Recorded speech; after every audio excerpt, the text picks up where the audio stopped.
Number one is to be kind to yourself.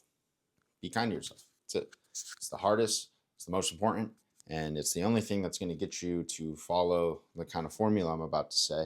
And I need you to maybe understand the other perspective. It's it's that you need to understand there's no healthy growth in shaming yourself. There's no healthy growth in that at all. Yes, you can achieve significant results. You could achieve goals, you could achieve dreams, you could become rich, you could look great, you could completely change your life when you are operating from motivations of anger or dissatisfaction. They're incredibly powerful emotions that are motivators to completely 180 someone's life. But achieving goals in the long run for long-term healthy sustainability needs to come from a place of love, because it's not just about achieving the task, it's about enjoying yourself while doing it, because the majority of your time is spent step by step doing the things rather than wallowing and celebrating the result. The result is this big. The result just changes your new baseline. If you're starting from here, you go step by step by step by step by step by step by step, result. It lifts your baseline to then achieve the next thing. And when you're operating from anger and dissatisfaction and negative motivations, you'll continue to do it, hate the whole process, get your result, feel accomplished for this little bit of time, and you'll feel, yeah, I did it. I did it. Now what? Now what? Because you got here, all this time was spent for this little bit of happiness, just for this happiness to inevitably leave. Now what?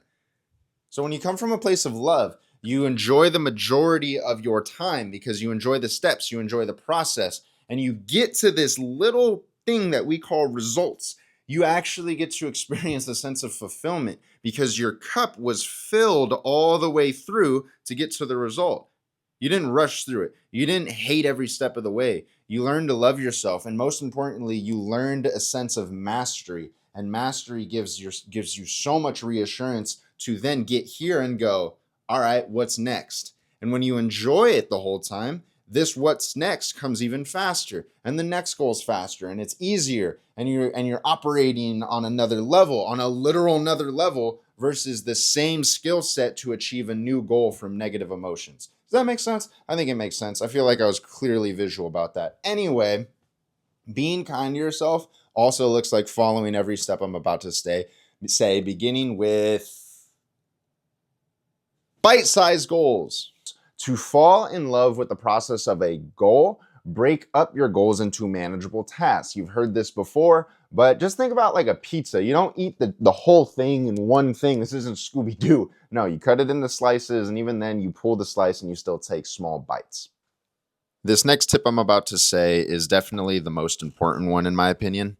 And if anything I've already said has resonated with you, or you just think it's decent advice, I'd appreciate you to share it with somebody else that you think needs to hear it, and like, subscribe, leave a comment, whatever you got to do. But back to the show. Take the pressure off of the result. How do you do that?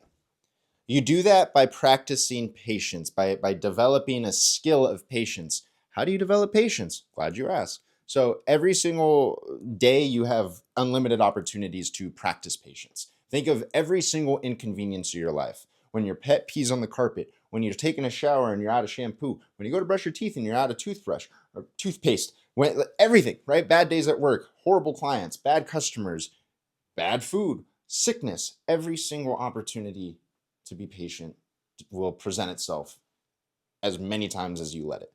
And when you get better at strengthening your patience and becoming better at that, you could apply it to your goals. And by applying it to your goals, where do you apply it?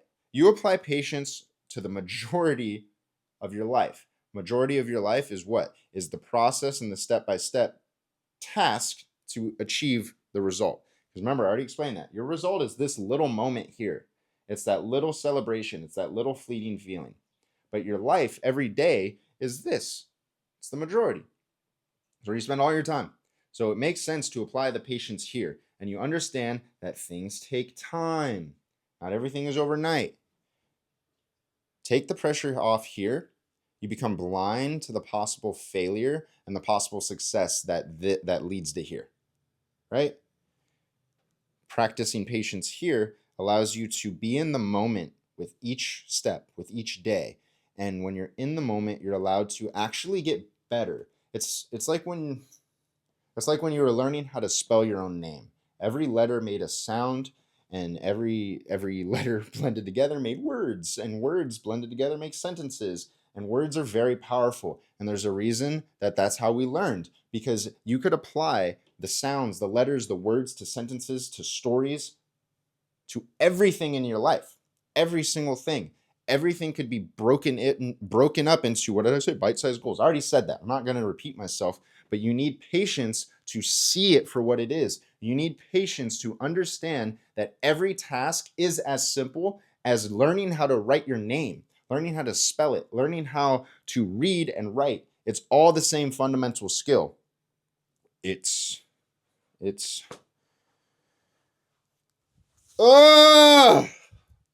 is like the 9th time I'm filming just this section alone, because there's so much I have to say about this. It's so big. There's just a lot. And this is a time for me to practice patience.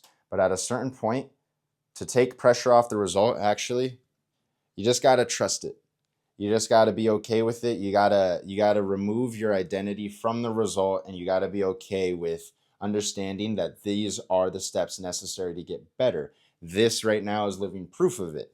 I don't feel great. I don't feel the best about what I'm going to put out there and what you're watching. I had bigger and better ideas that I didn't film because I strictly just been in my own head. I've been too worried about the result and being perfect that I haven't even allowed myself to perform. That's a funny thing. Perfectionists are so worried about being perfect in their result that they don't allow themselves to perform. You don't get the opportunity to perform perfectly, thus never being perfect. That is what I'm doing right now. And I hope that translates that this is the part where you just got to trust yourself. And it's not even trusting yourself, it's trusting the process that here I am, and that it's going to get better, and I'm going to develop a little bit better, and it'll be fine. And I want to keep talking because I like hearing myself talk. And yeah, please have patience with me and keep watching this video.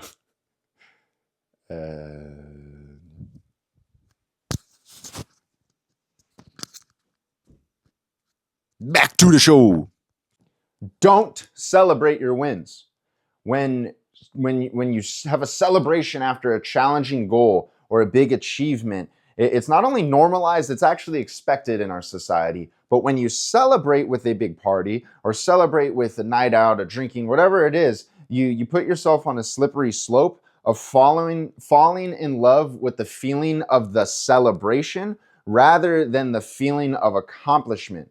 A celebration directly puts pressure back on the result.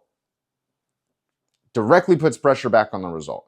You need to fall in love with the process for long-term sustainability and long-term success. It's great, right? You're surrounded by loved ones, friends, maybe you're just enjoying something that you enjoy, and all that pressure that has been building up is relieved through the celebration, which then you go, wow, this is great. I'm so happy I get to celebrate with everybody, or I'm so happy I get to do this thing. I'm so glad that this is what it all led up to. This is awesome. That is all results in the pressure of it.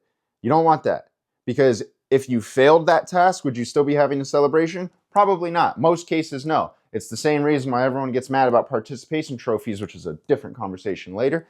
And it needs to be removed. That feeling needs to be gone. You're allowed to celebrate yourself and your actions and your progress, but it's a fine line that's really hard to walk when you're mentally not disciplined to know the difference between where that pressure and where that expectation actually is. So don't celebrate your wins. Celebrate yourself, celebrate what it took, but don't celebrate your wins.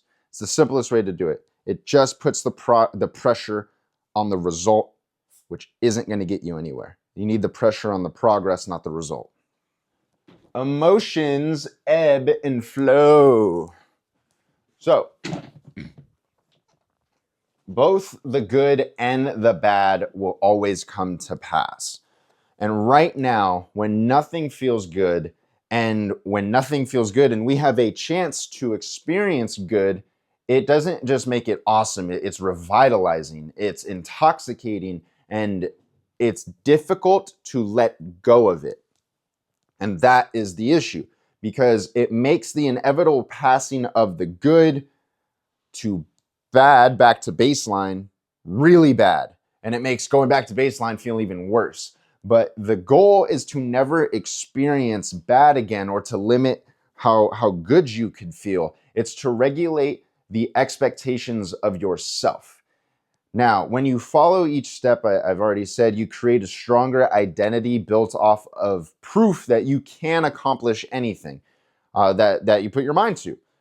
Now, when you have that proof and understanding and sense of mastery and newfound patience and understanding that things move and flow, it allows you to experience the good to an even higher extent, because now you're not experiencing good from a limited mindset of this is as good as it'll ever get, I can't let this feeling go. Now you're experiencing good without that stress in the back of your mind. You're truly in the moment, experiencing it, truly being present. And it allows you to understand that this is good now. I can't even imagine how much good it gets later. And now when it eventually goes back to baseline, or even worse, and it falls to bad feelings, you're in the bad feelings and you realize that I could handle anything in front of me. You could do anything you set your mind to. I've shown that I could do this. All I have to do is follow the step-by-step process, and I got to get out of my own head. I got to understand patience, create bite-sized goals, take the pressure off the result, and just enjoy the process. Enjoy this process over and over again. Be like water and flow with it. You don't wallow in that bad. You don't feel like it's the worst thing in the world, because you could do anything. You could create the life that you want. You could truly create anything you put your mind to.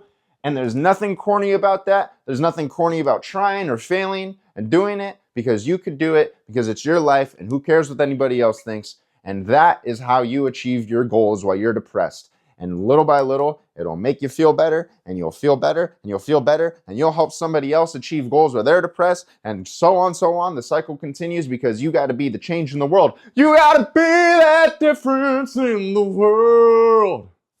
I'm sorry, I don't know where that came from, but thank you.